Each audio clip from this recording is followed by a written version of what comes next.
Two more examples. Let's start with example 24. We have f of x is equal to the sine of 4x. So that's the sine of an inner function. We're interested in finding the derivative, but we're actually also interested in finding the derivative at the value of pi over 12. So some of you are looking at your trig chart saying, wait a minute, there is no pi over 12. What am I supposed to do with this? Let's take a look and see why we can find the derivative at pi over 12. For starters, let's get the derivative. Let's get f prime of x. So f prime of x, we have the sine of an inner function. Sine is the outer function, 4x is the inner function. So derive the outer, sine derives to, good, cosine. Keep the inner, keep the 4x, and now multiply by the derivative of the inner. Don't forget that third part, it's very important. It's the most commonly forgotten part of the chain rule. We want to multiply this by 4.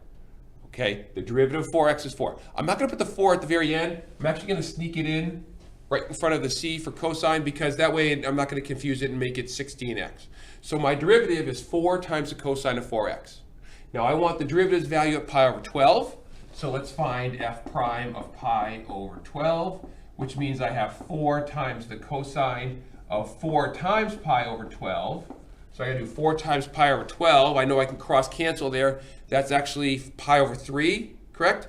All right, so this is equal to 4 times the cosine of pi over 3. Now I need the cosine of pi over 3. Hopefully you've got that trig chart memorized by now. If not, keep that studying going on there. Cosine of pi over 3, that's 1/2. So we have 4 times 1/2, which means our final answer is going to be 2. Okay. All right, next up, we have g of x in example 25. G of x is x times the tangent of 3x. Okay, so we have a chain rule here.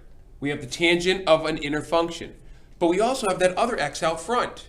We have x times the tangent of 3x. Because I said the word times, that means I have a product. And if I have a product, I've got to use the product rule. So this is a case where we're going to use the product rule. And while we're using the product rule, we're going to have to use the chain rule inside of that part. So let's do that. So product rule, g prime of x. Product rule says derive the first and keep the second. What's the derivative of x? 1, right? I don't even need to write that. So the derivative of x is 1, and then I keep tangent 3x.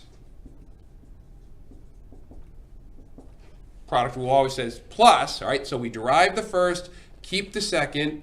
Now we derive the second and keep the first. So we're going to keep the x term, and we're going to derive tangent of 3x. Now it's time to use the chain rule, because the tangent of 3x, that is a composite function. So derive the outer part. Tangent's the outer part. What's the derivative of tangent? Secant squared. Good. Hopefully you have that memorized. So we have secant squared. Keep the inner function. So we're going to keep the 3x. And then we multiply by the derivative of the inner function. The derivative of 3x is 3. We can toss that 3 at the very end. I'm going to sneak it in front of the x. It looks a little nicer. But I definitely need a 3 there. So I've got, for a final answer, tangent 3x plus 3x secant squared 3x. Derive the first, keep the second, plus keep the second, keep the first and derive the second. And when we derive the second part, we had to do a chain rule. So it was a chain rule inside of a product rule. And not only can you do a chain rule inside of a product rule, you eventually see we're going to be able to do a chain rule inside of a chain rule, a double chain rule.